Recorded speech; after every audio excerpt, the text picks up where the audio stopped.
저는 오늘 계속되어지는 출애굽기에 나오는 말씀인데요. 하늘의 양식이라고 하는 제목을 가지고 함께 은혜를 나누고자 합니다. 부부 참새가 살았어요. 부부 참새가 이제 전깃줄에 이제 앉게 되는데 서로 미루는 거예요. 네가 먼저 앞에 앉아라, 아니면 네가 먼저 앞에 라. 서로 부부가 싸우면서 티가닥 하고 있어요. 그러다가 결국 할 수 없이 싸우다가 아내 참새가 먼저 전깃줄 앞에 앉았어요. 그리고 뒤에는 누가 앉았을까요? 남편이 숨어서 앉아 있어요.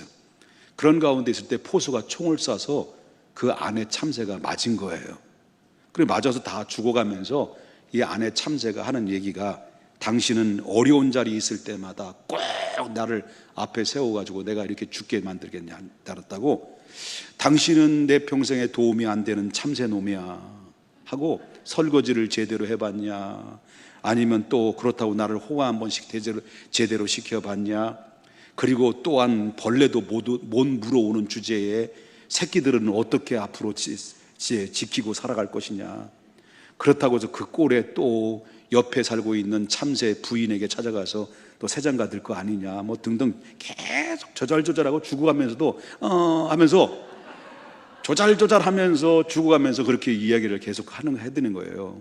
그런 가운데 한참 듣다가 이제 남편 참새가 포수에게 말합니다.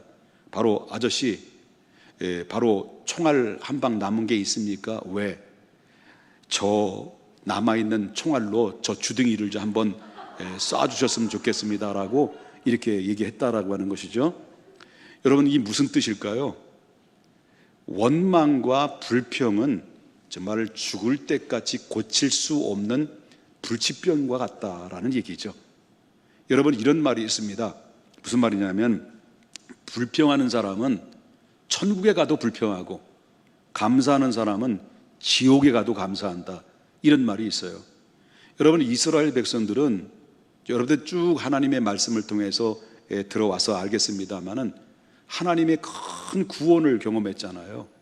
애굽에서 10가지 재앙을 내리셔서 하나님이 이스라엘 백성들을 어떻게 보호해 주시고, 이스라엘 백성들을 괴롭히는 애굽의 군대를, 애굽의 민족들을 얼마나 징계를 내려서 이스라엘을 보호하고 있는가를 저들은 눈으로 생생하게 목격을 한 사람들 아닙니까? 그런 가운데서 극적으로 애굽에서 빠져나오게 하셨고, 출애굽기 14장에 보게 되면 이들은 바로 뭐냐면 홍해 앞에 서게 됐죠. 이 홍해 바다 앞에 서게 됐는데, 근데 이제 이 사실을 알게 들었던 이 바로와 바로의 군대가 이스라엘을 다시 잡아들이기 위해서 계속 추적해 오고 있는 상황이었죠. 홍해는 앞에 있죠. 뒤에는 애국 군대가 따라오지요. 그런 가운데 있을 때 이스라엘 백성들은 금방 어떤 말이 나올까, 입에서? 하나님 앞에 불평하죠. 왜 우리를 이곳에 보내가지고 여기서 우리 죽게 만들었느냐, 그냥 애굽에서 놔뒀으면 이런 어려운 문제에 발생하지 않고 이게 죽을 위기에도 봉착하지 않을 텐데 왜 바로 우리를 이렇게 불러내가지고 여기서 죽게 만드느냐라고, 바로 이 아내 참새처럼 쪼알거리면서 계속 백성들은 하나님을 원망하고 모세를 원망했다라는 거죠. 모세가 그 원망의 소리를 들으면서 백성들에게 뭐라고 말씀을 선포하냐면, 너희는 가만히 있어 하나님께서 어떻게 하시는가를 봐라, 제발 좀 입 닥치고 기다려봐라 라고 하면서, 바로 너는 정말 가만히 있어서 하나님이 어떻게 하신 걸 보라고 말씀하시면서, 그래 하나님의 명령의 지시에 따라서 모세가 들고 있던 지팡이를 홍해를 향해서 지시를 내렸을 때 홍해가 육지같이 갈라져요. 그리고 물벽이 생기면서 백성들은 그 길을 유유히 통과를 하고, 그리고 애굽의 군대들이 이 사실을 보면서 자기들도 애굽의 이스라엘 백성들을 잡아들이기 위해서 바로 홍해 안에 들어가게 되죠. 이스라엘 백성들은 유유히 빠져나가고, 그 중간에 이 애굽 군대들은 그 자리에서 숨을 다해서 죽어버리게 되는 그런 일들이 벌어지게 됐습니다. 여러분, 이런 가운데 있었을 때 그들이 이제 홍해를 빠져나오면서 저 뒤에 보니까 숨을 댔거든요. 애국 군대들이 다 죽어가지고 이제는 흔적도조차도 이제 보이지 않는 거예요. 이런 상황을 보면서 이스라엘 백성들이 하나님의 큰 구원으로 인해서 얼마나 기뻤을까요? 이 엄청난 이 반전의 이 드라마가 이루어지는 상황 속에서, 그러면서 하나님 역시 살아계십니다. 이스라엘 백성들은 하나님을 찬양하고 바로 엘샤다의 하나님, 전능하신 하나님, 전지하신 하나님, 살아계신 하나님을 찬양합니다 하면서 이 홍해를 빠져나오면서 그들은 찬송을 하고 하나님께 영광을 돌렸잖아요. 그런 가운데 이렇게 하나님께 찬송을 하고 영광을 돌리는 가운데, 하나님께 찬송하고 영광 돌리는 가운데서 곧바로 하나님께 원망하는 단계까지 이르기까지는 딱 3일이면 좋겠습니다. 홍해에서 빠져나왔어요. 이스라엘 백성들이 하나님의 인도함 따라서 홍해에서 지시에 따라서 저 신광야로, 수로 광야를 지나서 광야에 3일 길을 걸어서 도착했어요. 이스라엘 백성 3일 길에 안에 열심히 걸어서 도착해서 바로 마라라는 곳으로 도착을 했는데, 이 마라에 와보니까 3일 동안 물도 제대로 마시지 않으니까 목도 많이 말랐었겠죠. 근데 도착해보니까 물은 많아요. 마라에 물은 많아서 물을 마시려고 하니까 물을 마실 수가 없는 거예요. 왜? 그 물이 짠 거예요. 바닷물이었어요. 그러니까 성경에는 쓰다라는 말이 나오는데 실질적으로 짜서 마실 수가 없는 상황이 됐다는 거죠. 그러니까 또 뭐예요? 홍해 앞에서 왜 우리를 이곳으로 불러가지고 우리를 죽게 하느냐 는 것처럼 물을 마실 수 없으니까 목은 마르고 마실 수 없고, 그러니까 백성들이 입에서 또 뭐가 나올까요? 하나님께 찬양이 나왔을까요? 원망이 나왔을까요? 또 원망이 나오고, 왜 우리를 여기서 죽게 하느냐, 목말라 죽겠다 하면서 죽겠다고 그러는 거예요. 그러니까 하나님께서 일시적으로 그 쓴 물을 단물로 바꿔오셔서 그들의 일시적으로 목을 축이고, 그리고 그들을 다시 인도를 해요.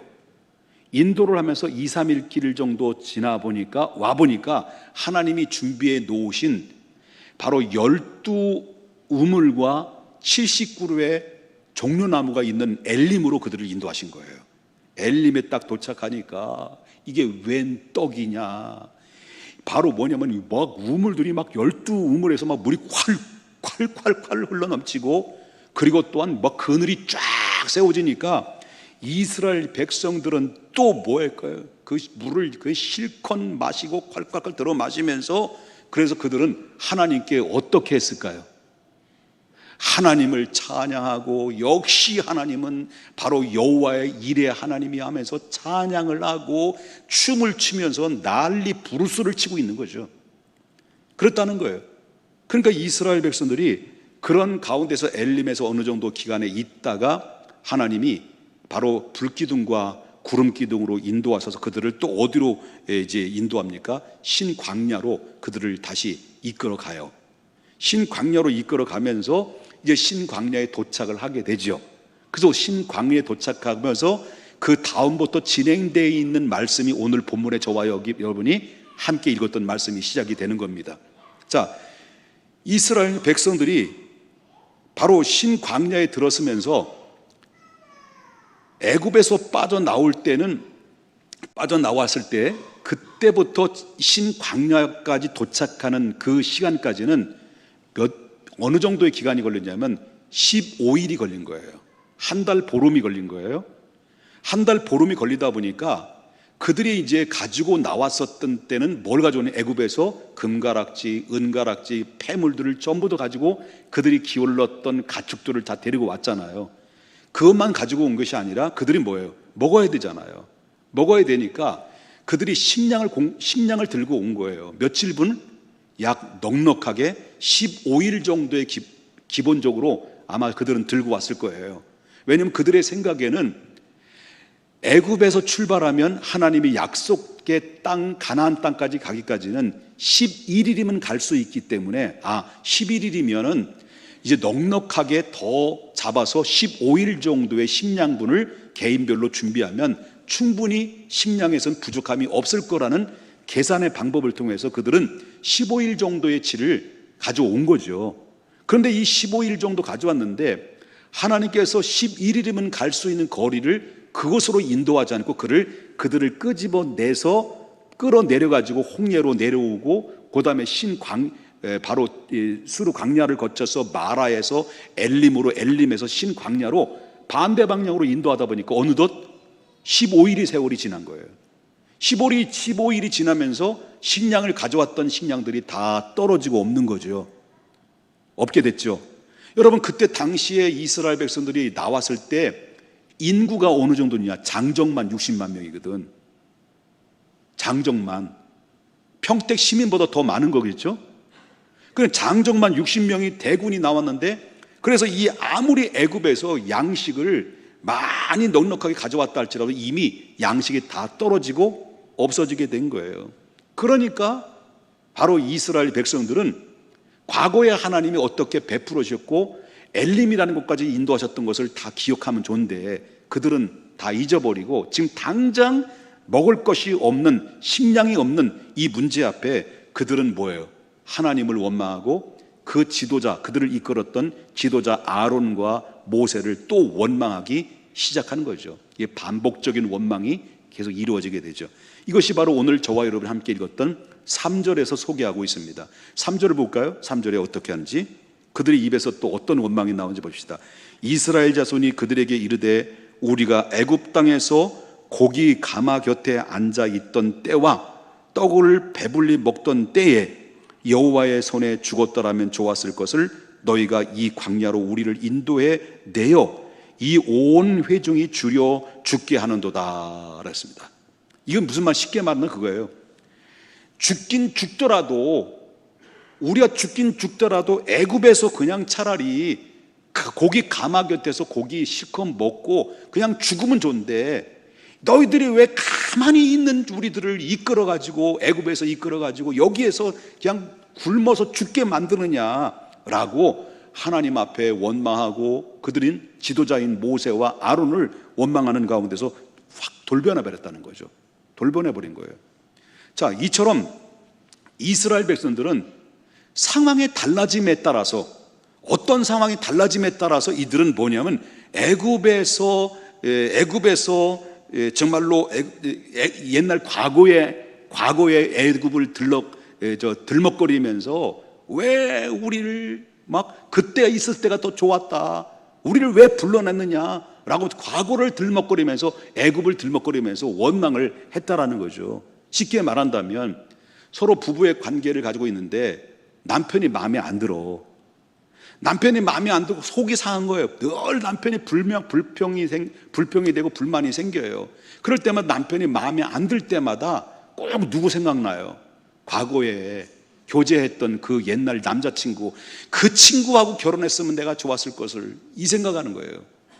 백성들은 이렇게 문제만 만나게 되면 옛날에 과거에 애굽에 살았던 것이 더 좋았다라고 원망하고 불평했다는 거예요. 그래서 하나님의 은혜를 완전히 그들은 묵살시켜버리는 것을 우리가 보게 된다라고 하는 거죠.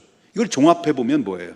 종합해 보면 이스라엘 백성들의 원망은, 그 한마디로 말하면 원망은 만성적인 습관에 의해서 나오는 것이다. 고질적인 거다라는 거, 고질적인 거예요. 이렇게 원망과 이 원망의 습관이 그냥 그대로 내버려 두고 그대로 방치하게 되면 어떤 일이 벌어집니까? 점점 영혼은 피폐해지고 영혼이 죽게 되는 결과를 얻게 된다라는 것을 우리가 보게 된다라고 하는 거죠. 사랑하는 여러분, 우리가 왜 원망하지 말아야 되냐, 왜 원망하는 습관을 버려야 되는 이유가 뭐냐? 여러분, 저와 여러분이 늘 입에서 나오는 원망, 불평, 이런 모든 원망의 소리들은 다 누가 들어요? 밤에는 누가 들을까요? 새가 들어요? 쥐가 들어요? 낮에는 누가 들을까요? 새가 듣는 것처럼 바로 우리가 원망하는 소리, 불평하는 소리, 누가 다 듣고 계시느냐? 오늘 성경을 보십시다. 16장 7절 중반절에 봅니다. 자, 이스라엘 백성들은 지금까지 뭐 했다는 거예요? 원망했다는 거예요. 불평했다는 거예요. 막 원망과 불평하는데, 자, 중반절에 보면 이는 여호와께서 너희가 자기 일을 향하여 원망함을 어떻다는 거예요? 들으셨다. 이 말은 무슨 말이냐면 우리의 원망은 누가 들었냐? 원망하는 소리를 하나님이 듣고 있다는 거예요. 하나님이. 그러니까 여러분 알다시피 가데스 바네에 와서 12 정탐꾼들이 정탐하고 돌아와서 10명이 보고를 할 때 우리는 망했습니다. 왜 하나님이 이곳에 보내가지고 우리를 여기서 죽게 만드는지 모르겠습니다 하고 막 부정적으로 막 쏘아댔습니다. 그랬더니 그 부정적인 말을 듣고 백성들은 그때부터 통곡의 눈물을 흘리죠. 그러면서 원망을 합니다. 모세를 돌로 쳐서 죽이려고 합니다. 그럴 때 하나님께서 모세를 통해서 원망하고 하나님을 불신하는 그들에게서 내가 너희들이 말한 대로 내 귀에 들린 대로 시행하리라.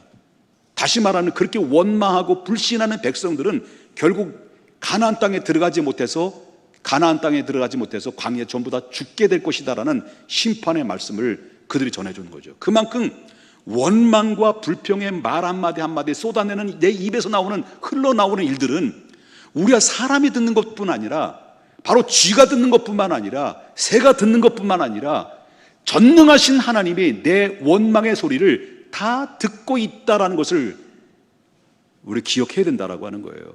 그래서 원망의 습관을 버려라. 이 버릇 못 고치면 축복을 받지 못하는 것이다라는 것을 성경에서 말해주고 있고요.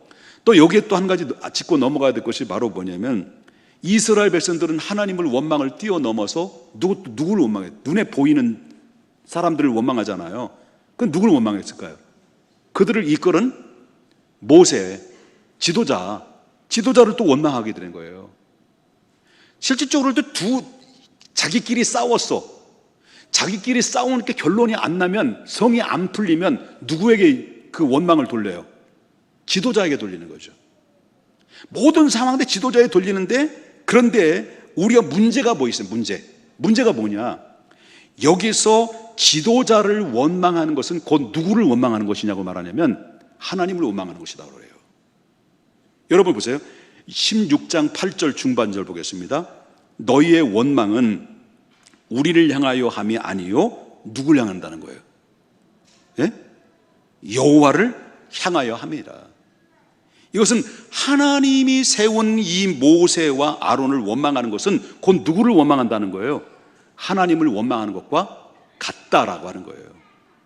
사역자를 원망하고 회방하는 것, 이것은 바로 하나님에 대한 원망과 하나님에 대한 회방이다, 도전이다라는 것을 이야기할 수 있다는 거죠. 요즘 목사들을 보게 되면 요즘 목사들이 권위가 좀 있어 보입니까? 없어 보입니까? 요즘 목사들이.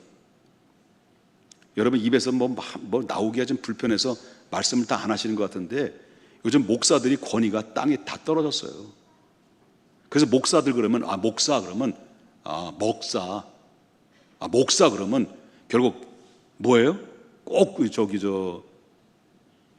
알길 드문드문 여기는 시대, 이런 시대에 있다라고 하는 거죠. 그런데 잘 들어보십시오. 그럼에도 불구하고 하나님의 부름받은 목회자는 과거나 현재나 앞으로 미래에 변할 수 없는 진리가 하나 있어요. 이 사람이, 앞에 있는 사람이 부족하고 인격적으로 모나고 그리고 어떤 때로는 바로 여러분들의 마음에 들지 않는다 하더라도 중요한 것은 영적인 측면에서 말한다면 과거나 현재나 미래에 변함없는 진리가 바로 뭐냐?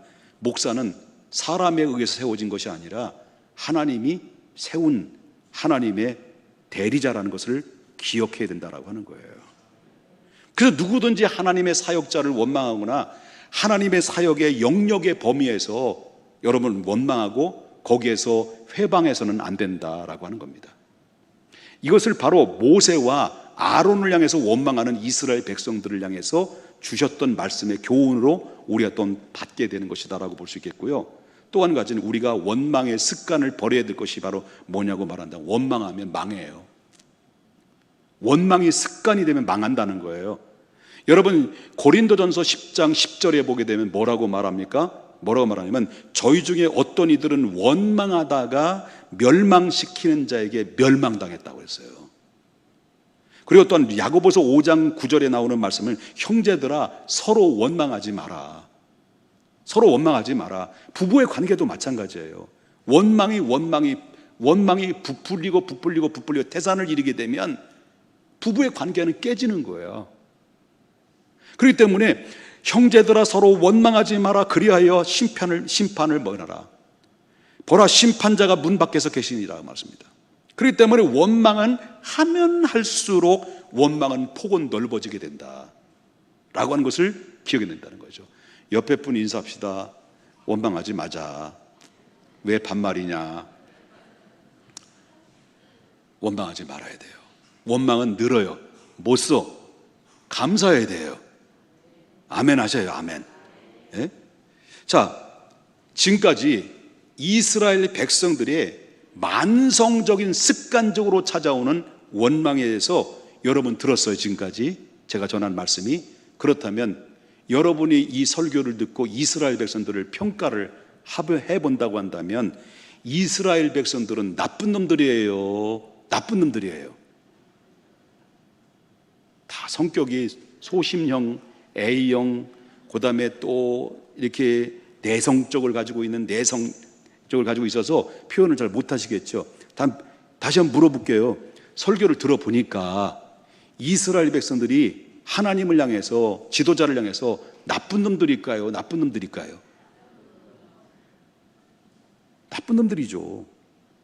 우리가 딱 볼 때는 정말 하나님의 은혜를 모르는 거예요. 10가지 재앙, 또 홍해를 육지같이 걸르고 마라의 쓴물을 단물로 바뀌고, 그리고 또 뭡니까? 엘림으로 인도하셨다면, 아니 먹을 것도 하나님이 채워줄 것을 믿어야 되는데 믿지 못하고 불평, 불만, 습관적으로 그냥 원망하고 이렇게 증오하고 모세 지도자를 막 원망하는 이런 모습들을 보면서 우리가 뭘 봅니까? 이스라엘이 참 하나님의 은혜를, 하나님의 은혜를 모르는 정말로 무지막지한 이런 사람들이라고 평가를 하잖아요. 그렇다면 여러분들은 어떠냐는 거예요. 나는 어떠냐는 거예요. 나는 과연 지금까지 믿음으로 달려나오면서 신앙 안에서 여러분 하나님 앞에 은혜 가운데 살아왔잖아요. 그런데 여러분 믿음을 지키고 이 자리까지 앉아왔는데, 난 지금까지 달려나오면서 여러분 나의 삶의 무게감, 내 입으로 토해내는 무게감이 원망과 불평의 부정적인 말들을 많이 쏟아냈을까요? 정말 하나님 은혜 감사합니다. 이 모든 것이 하나님의 은혜였습니다. 내가 한 것 비해서는 하나님이 내게 베푸신 은혜가 너무 컸습니다 라고 하나님 앞에 감사로 고백한 무게감이 얼마나 많았을까요?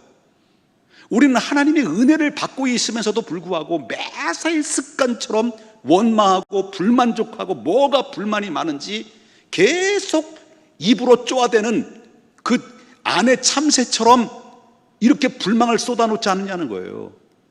그러다 한 방 남은 총알로 훅 가는 수가 있다. 그런 이야기 교훈을 우리가 받고 있다라고 하는 거예요. 미안해요. 여러분들에게만 해당되는 것이 아니라 저에게도 해당되는 얘기죠. 그러니까 우리가 지금 우리 하나님의 은혜를 잊고 여태까지 오면서 내 입에서 과연 불만과 원망과 불평의 소리들을 많이 쏟아냈는지, 하나님 앞에 감사와 찬양과 영광 돌리는 일에 하나님 앞에 감사의 고백을 쏟아놨는지, 모든 사람들에게 신앙의 영향을 줄 때 부정적인 영향이 아니라 하나님의 은혜를 공급해주고 하나님의 은혜의 감사를 공급해줘서 나와 함께하는 이 공유하고 있는 이 공유를 감사로 공유했는지, 불평, 불만으로 공유를 했는지 내 자신을 평가해 볼 필요성이 있다. 이스라엘 백성들이 나쁜 놈이다라고, 저들은 참 못된 놈들이라고 욕하기 전에, 비판하기 전에 내 자신을 한 번쯤 돌아볼 필요성이 있다. 그런 얘기예요. 자, 이렇게 이스라엘 백성들이 만성적으로 원망하고 불평하고 이렇게 늘 원망하고 불평한 민족이죠. 그러면 이런 모습을 보면서 하나님은 화가 나실까 안 나실까요? 원망했다가 감사했다가 도대체 하나님도 헷갈리실 것 같아요. 예? 어떤 때는 냉탕에 들어갔다가 온탕에 들어갔다가, 좋았다 나빴다. 완전히 이스라엘 백성들은 한마디로 말한다면 정말로 이 정신적으로 볼 때는 어떤 것 같은가요? 조울증 증세에 있는 것처럼 느껴질 만큼 됐다는 거예요. 그런데요, 하나님이 이렇게 정말로 늘 습관적으로 원망하고 불평하면 되는데 하나님이 저를 다 쓰다가지고 폐기처분, 시궁창에 폐기처분을 시켜도 마땅한데도 불구하고 하나님은 그들을 어때요? 계속해서 그들을 향해서 하나님의 사랑을 늦추지를 않아요. 계속 사랑으로 하나님 그들을 거두어들여요. 그러면서 마치 젖을 달라고 막 칭얼거리는 아이를 향해서 배고프다라고 정말 불평하고 원망하는 이스라엘 백성들을 그냥 끊임없이 그들을 끌어안고 그리고 또한 넉넉히 채워주시고 그리고 그들을 이끌어서 또다시 새로운 하나님의 일들을 그들에게 맡겨주시는 하나님의 그 사랑의 속성을 오늘 본문의 말씀을 통해서 충분히 엿볼 수가 있다라고 하는 거죠. 그래서 그들에게 뭘 줍니까? 자, 우리에게 왜 우리를 애굽에서 살다가 죽도록 내비뒀지 왜 우리를 여기서 굶어 죽게 만드냐라고 막 불평불만할 때 그래 너 그래 잘 한번 맛 좀 봐라. 그래가지고 하나님이 백성들을 시궁창에 넣어가지고 폐기처분시키지 않고 하나님께서 어떻게 말씀하시냐면 앞으로 너희들에게 이렇게 할 것이다 라는 것을 말씀하시면서 구체화시키는 것이 바로 뭐냐면 그들에게 식량이 다 떨어져서 목숨이 깔딱깔딱 이제는 손 하나 까딱 들 수 없는 그 단계에 하나님의 기적적으로 오늘 본문에 보면 하늘에서 수북하게 내려주는 만나를 처음으로 맛보게 하는 순간을 또 여기서 맛보게 된다는 거죠. 그래서 여러분 13절부터 14절에 대해서 만나에 대한 이야기를 나오는데 이 그들은 뭐죠? 그런 불평과 불만하는 가운데 있을 때 그들이 이슬이 내린 후에 광야에 도착해서 이슬이 내린 후에 그들의 지면에 보니까 아침에 딱 일어나고 보니까요 지면에 그냥 요만하게 작고 둥글면서 무슨 서리 같은 것이 하늘에서 내려버린 거예요. 서리 같은 것이 내려오면서 31절에 쭉 보니까 이스라엘 백성들이 그것을 목격한 거죠. 족속들이 그 이름을 딱 일어나 보니까 여기 보면 생긴 건 가시같이 생겼고 그 다음에 희고 맛은 먹어보니까 꿀과 과자가 섞인 것처럼 요렇게럼 일어나 보니까 하나님이 하늘에서 이스라엘 백성들이 장막을 친 그 지면에 소복하게 쌓아준 거예요. 그래서 이걸 맛을 보니까 다네? 꿀과 과자 섞인 것처럼 먹어보니까 다른 거예요. 그래서 일어나서 아침에 이런 진 사면에서 수북하게 쌓여지는 것을 보면서 이것이 뭐지? 라고 해서 모세가 그들이 이것이 뭐지? 라고 했을 때 모세가 하는 얘기가 바로 뭐냐면 이것은 여호와께서 너희를 위해서 먹게 하신 양식이다 라고 해서 만나라고 이름을 줘줬다는 거예요. 그래서 만나라는 이름은 이것이 뭐지? 이게 만나예요. 만나가 뭐라고? 아니 이렇게 해야지. 그럼 만나가 무슨 뜻이라고? 이것이 뭐지? 이게 해서 만나라는 거예요. 잊어버리지 마세요. 하나님이 이렇게 그냥 원망하고 불평한데 또 뭐예요? 그들을 얼러주고 그리고 또 뭡니까? 또 양식을 주는데 그때부터 하나님께서는 만나를 주시는데 그 처음에 만나를 신광야에서 딱 내려주고 언제까지 만나를 주냐? 여러분 알다시피 이들이 그 오늘 본문의 만나가 내려지고 나서부터 가나안 땅에 들어가서 저들이 첫 농사를 지고 스스로 농산물을 먹기 직전까지 정확하게 39년 11개월 동안 저들에게 농사 짓지 않고 광야에서 계속해서 하늘에서 만나를 공급해 줬다라고 하는 거예요. 이거는 하나님의 은혜가 아니면 불가능한 거지. 하나님의 기적이 아니면 불가능한 거지. 이스라엘 백성들에게 그들에게 만나를 계속해서 매일처럼 39년 동안 11개월 동안 계속 만나를 그들에게 공급해 줬다라고 하는 거예요. 이거는 기적이죠. 여러분 주님께서 만나를 내려주면서 몇 가지 명령을 내려요. 만나를. 여기가 이해되신 거죠? 불평해서 와 배고파 죽겠다고 그러니까 하나님 뭘 내려줬다고? 하늘에서 만나를 내려줘요. 그래서 첫 번째 만나를 맛을 보게 된 거예요. 그 이후부터 만나를 내려줄 때 앞으로 너희가 가나안 땅에 들어갈 때까지 너희가 만나를 먹여줄 것이다, 그런 약속을 하면서 만나를 너희들이 어떻게 수확을 해서 먹을 것이냐라는 방법과 명령과 당부를 내려준 것이 첫 번째, 바로 너희들은 딱 하루의 분량만 가져라. 하루 동안에는 딱 하루의 분량만 거두라는 얘기를 해요. 여러분 보십시다. 16절을 보게 되면 여호와께서 이같이 명령하시기를 너희 각 사람은 먹을 만큼만 이것을 어떻게 하는 거예요? 거두라고 하는 거죠. 하나님의 명령은 하루에 딱 한 분량만 거두라. 이것은 성경에 보니까 한 호멜이라고 그러거든요. 한 호멜을 정량인데, 만약에 욕심을 부려가지고 한 호멜의 정량이 아닌 더 먹고 싶어가지고 더 걷어들여 2배로 걷어들이게 되면 그 2배로 걷어들였던 그 분량의 한 분량이 썩어버리는 거예요. 하나님 다 썩게 만들었어요. 그리고 그게 뿐만입니까? 썩어서 결국 벌레를 먹게 해서 아무리 욕심을 부려서 많이 걷어들인다 하더라도 하루의 분량만 먹을 수 있도록 하나님이 제공하시지, 그 위에 인위적인 방법을 통해 욕심을 부리게 되면 가차없이 하나님께서 그 남은 양식을 썩게 하시고 그 만나를 벌레를 먹게 하셨다라고 하는 것을 보게 된다라고 하는 거예요. 하나님이 이렇게 정확하게. 또 한 가지는 우리 이것을 보면서 뭘 느껴야 됩니까? 잠언서 30장 8절부터 9절에 뭐라냐면, 아굴이라고 하는 사람이 경건의 기도를 하나님 앞에 올려드릴 때 이런 기도를 올렸어요. 뭐라고 하면 제가 읽어드립니다. 하나님, 나에게 가난하게도 마옵시고 부하게도 마옵소서. 오직 나에게 필요할 양식만 허락해 주십시오. 혹시라도 내가 너무 배가 불러서 하나님을 모른다, 하나님이 누구냐 할까 하오며, 내가 너무 배가 고파서 하나님, 내가 너무 배고파서 도둑질하고 하나님의 이름을 욕되게 할까 하나니 나에게도 부하게도 마옵시고 가난하게도 마옵소서. 필요한 일용할 양식을 달라고 하나님 앞에 이렇게 아굴이 기도했다라고 하는 거예요.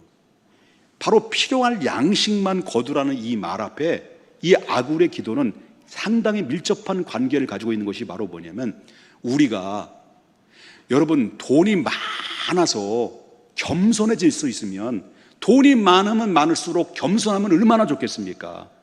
근데 돈이 많으면 많을수록 사람들은 교만해지기 시작하면서 하나님의 은혜를 잃어버릴 수 있다는 거예요. 그래서 하나님이 하루에 한 분량 호멜만 거둬드리겠다는 거죠. 그래서 여러분, 돈이 많은데 이게 바로 돈 많은 것이 자기의 자랑이 되고, 그리고 뭡니까? 교만이 된다고 한다면 그 돈 많은 게 결국 뭐가 되는 거예요? 돈 가지고 뭐 하겠어요? 돈 가지고 뭐 하겠습니까? 자랑이 되면, 내가 돈 많다? 이게 자랑이 되면 뭐가 되는 거예요? 은질하는 거죠. 예? 그거 아닙니까? 은질하는 거예요. 여러분 돈이 얼마나 많을 수 있나요? 돈 많아요, 여러분요? 여러분, 최하 100억 이상 안 되면 자랑하지를 말아야 돼. 죄송합니다. 교훈을 이걸 얘기해 준 거예요. 절대 하루의 분량만 가져라. 그 이상 갖지 마라. 두 번째, 만나는 언제 거둬야 되느냐? 반드시 이른 아침에, 새벽에 거둬라. 이 말이 뭐냐? 왜 그러냐면, 자, 19절 보겠습니다. 모세가 그들에게 이르되 아무든지 아침까지 그것을 거두지 말라. 아침에 될 때 거두지 말라는 뭐예요? 햇볕이 찌기 전에 거두라는 거예요. 무슨 말이냐면, 태양이 일단 뜨게 되면 하늘에서 매일처럼 40년 동안 내려졌지만, 태양이 일단 뜨게 되면 그 만나는 태양에 의해서 녹아버린다는 거예요. 그렇기 때문에 여러분, 양식을 거두려면 반드시 그 사람이 양식을 얻으려면 언제? 태양이 뜨기 아침 이전에 바로 일어나서 소복히 하나님이 내려준 지면에 내려졌던 그 만나를 태양이 뜨기 전에 다시 걷어들여서 그를 양식으로 삼아야지 만약에 태양이 뜨고 나가면 이미 없어지고 맞는 거예요. 이게 무슨 말입니까? 새벽에 일어나라는 거예요. 새벽에 일어나야 밥을 얻어먹을 수 있다. 이건 뭘 말하냐면요, 영적으로 풀이한다고 한다면 여러분, 매일매일마다 내 영혼이 살고 강건해지기를 원한다고 한다면, 하나님의 은혜를 공급받기를 원한다면, 날마다 영의 상식을 먹기를 원한다고 한다면, 여러분 새벽에 일찍 일어나서 새벽 기도회를 하든지, 아니면 새벽에 일찍 일어나서 아침에 일찍 처음 시간을, 가장 영혼이 맑고 정신이 맑은 그 시간에 적당한 공간 안에 들어가서 하나님과의 긴밀한 교제 시간을 만들어라. 그래서 이걸 가지고 뭡니까? 경건의 시간을 가지라는 거예요. 해가 뜨기 전에. 그래서 여러분 매일매일마다 하루에 10분도 좋습니다. 30분도 좋습니다. 매일매일마다 적당한 공간에 들어가서 하나님과의 깊은 말씀을 통해서 공급받으며 깊은 영적인 교제의 관계를 유지하는 것이 그 무엇보다도 내 생명을 유지하는 데 중요하다. 여러분 반드시 이스라엘 백성들에게는 만나를 언제 먹어야 되는 거예요? 언제 걷어들여야 되는 거예요? 새벽에. 그래서 여러분 모든 새벽은 하루를 여는 축복의 열쇠라고 그랬습니다. 그래서 여러분 매일마다 설교 담임 목사의 설교 가지고 의존해서는 안 돼요. 개별적으로 하나님과의 1대1 관계 속에서 하나님과의 콰이트 타임을 통해서 긴밀한 영적인 관계를 통해 여러분이 하나님의 생명력을 유지를 해야 될 의무가 있다는 거예요. 백성들은 아침에 딱 해가 뜨고 나가면 그들은 꿈을도 없는 거예요. 왜? 게으르기 때문에. 하나님의 영적인 은혜도 마찬가지다라고 하는 것입니다. 새벽기도 많이 동참하셔야 됩니다. 아니면 새벽에 경건의 시간을 개별적으로 많이 갖는 시간을 가져야 된다. 그 다음에 세 번째는 절대로 안식일에 거두지 마라. 안식일에는 거두지 말라는 거예요. 뭘 거두지 말라고? 만나를. 자, 23절 보겠습니다. 모세가 그들에게 이르되 여호와께서 이같이 말씀하셨느니라. 내일은 휴일이니 여호와께 거룩한 안식일이라. 너희가 구울 것은 굽고 삶을 것은 삶고 그 나머지는 다 너희를 위하여 바로 아침까지 간수할지니라. 그 다음에 24절에 그들이 모세의 명령대로 아침까지 간수하였으나 냄새도 나지 아니하고 벌레도 생기지 아니하더라. 이 말이 무슨 말이냐면 안식일이 했어요. 안식일에는 하나님이 만나를 줬다는 거 안 줬다는 거예요? 안 줬다는 거예요. 하나님이 안식은 하나님 쉬셨어요. 전지 창조하신 것처럼 쉬었어. 그러면 안식일에 뭐 먹고 사느냐? 그럼 오늘 만약에 주일이라고 한다면 토요일 날 어제 오늘 것까지 이틀분을 양식으로 소요를 하라는 거예요. 그래서 어제 말하자면 어제 하나님이 만나로 지면에 내렸어요.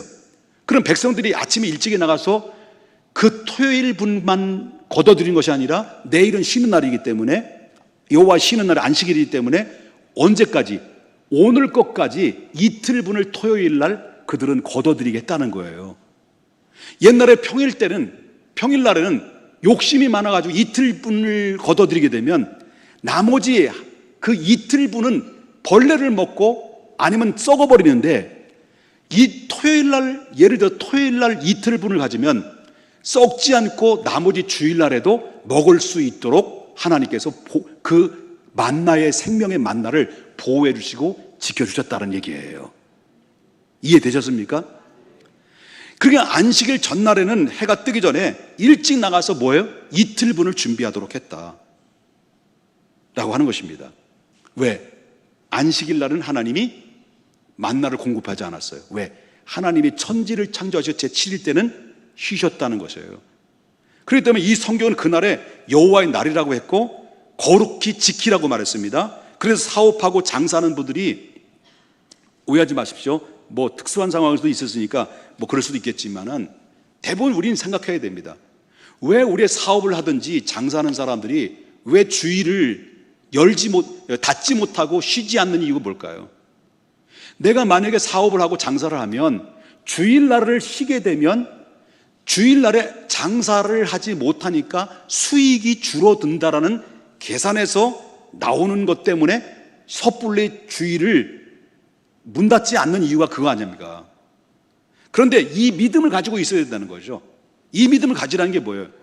내가 비록 주일날 쉰다 할지라도 그 쉬면서 수익을 얻지 못하는 그 분량을 하나님께서 그 전주간에 이미 그 주일 거를 채워주시든지, 토요일날 채워주시든지, 아니면 그 다음 주간에 채워주든지 반드시 채워줄 거라는 믿음을 가지고 있다면 우리는 순종하게 될 수 있는 거예요. 그런데 많은 사람들이 이 원리를 이해를 못하는 거죠. 손해본다라는 인간적 계산 때문에 그렇다는 거죠.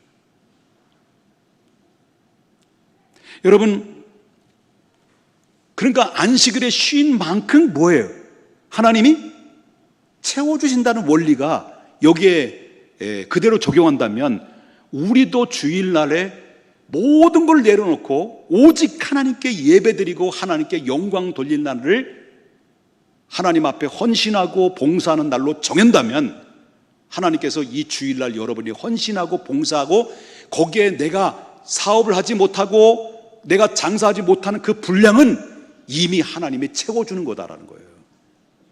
이 원리가 그 얘기를 하고 있는 거예요. 절대 안식일 날은 거는 채우지 마라, 그런 얘기를 하셨던 이유가 그런 거예요. 결론 지겠습니다. 이제 말씀을 마치려고 하는데요,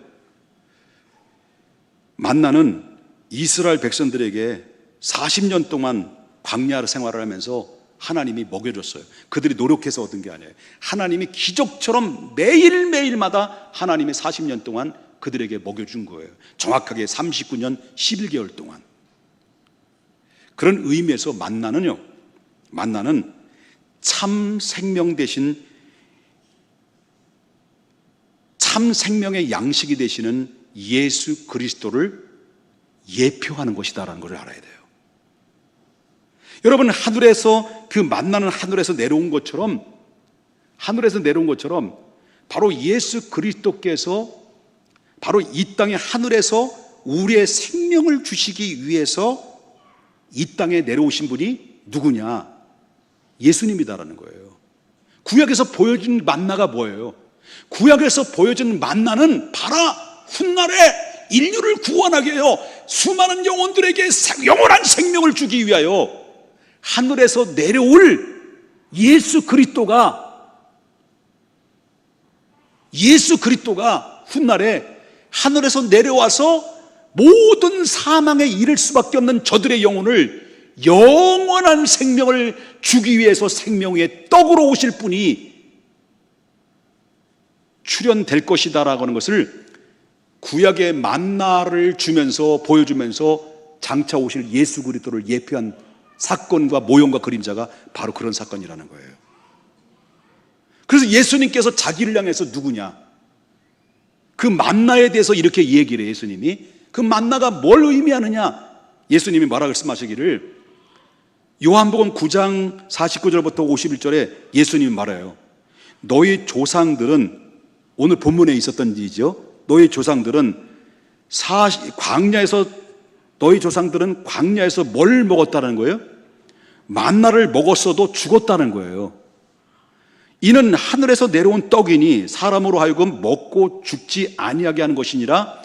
그러면서 나는, 예수님이 제자들에게 나는 누구냐? 구약에서 내려온 만나, 하나님이 매일매일마다 그들에게 40년 동안 만나를 내려줬을 때 그 영원한 그 만나의 하늘에 내린 영의 양식, 하늘 양식은, 그 양식은 누구냐? 나는 누구냐? 나는 하늘에서 내려온 살아있는 떡이라는 거예요. 죽어있는 떡이 아니에요. 살아있는 떡이니 사람이 이 떡을 먹으면 영생을 얻는 것이다. 이 말은 바꿔서 말한다면 이 떡을 먹는다는 것이 뭡니까? 예수 안에 뭐가 있다는 거예요? 생명이 있다는 거예요. 영생이 있다는 거예요. 그 생명의 떡을 먹는다라는 것은 예수님을 인격적으로 나의 주로 받아들인다는 거예요. 주는 그리스도시요 살아계신 하나님의 아들입니다라고 인격적으로 받아들이고 믿고 영접하는 자는 영원히 죽지 않은 영원한 생명이 떡이 되어 우리를 천국까지 이르게 하는 영원한 생명의 소유가 된다는 것을 이야기하고 있다라고 하는 거예요. 누구든지 저를 믿는 자마다 멸망치 않고 영생을 얻게 하려니라. 누구든지 내 말을 듣고 나를 보내신 이를 믿는 자는 심판에 이르지 않으니 영생을 얻었고, 심판에 이르지 않으니 영생을 얻었고, 영생을 얻었고, 영생을 얻었고, 심판에 이르지 않으니 사망에서 생명으로 옮겨졌느니라. 여러분, 구약의 만나는 장차 오실 예수 그리스도를 이야기하고 있는 거예요. 구약에서 만나를 먹은 백성들은 죽었지만 바로 영원한 생명의 떡으로 오신 예수 그리스도를 먹는다는, 영원히 죽지 않고 살게 된다는 거예요. 그래서 나는 부활이요 생명이니 누구든지 저를 믿는 자마다 누구든지 저를 믿는 자마다, 나는 부활이요 생명이니 저를 믿는 자마다 죽어도 살 것 부르스. 갑자기 막 입이 꼬이네요. 흥분을 했습니다. 여러분에게는 예수님이 누구예요?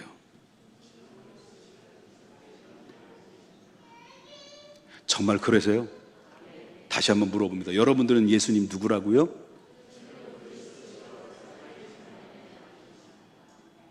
우리의 입술로 예수를 입으로 시인하여 마음으로 믿어 의에 이르고 입으로 시인하여 구원에 이르는 것처럼, 예수 그리스도는 하나님이 생명의 떡으로 이 땅에 보내셔서 누구든지 저를 믿는 자마다 영원한 생명을 소유하는데, 여러분, 저와 여러분 이미 하나님의 생명을 공급받아서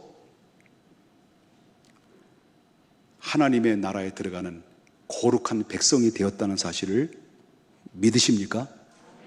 그렇다면 하나님의 거룩한 백성으로 주님 나라 갈 때까지 우리가 해야 될 숙제가 뭔 줄 아실까요? 풀어야 될 게 뭘까요? 습관, 못된 버릇 고쳐야 돼요.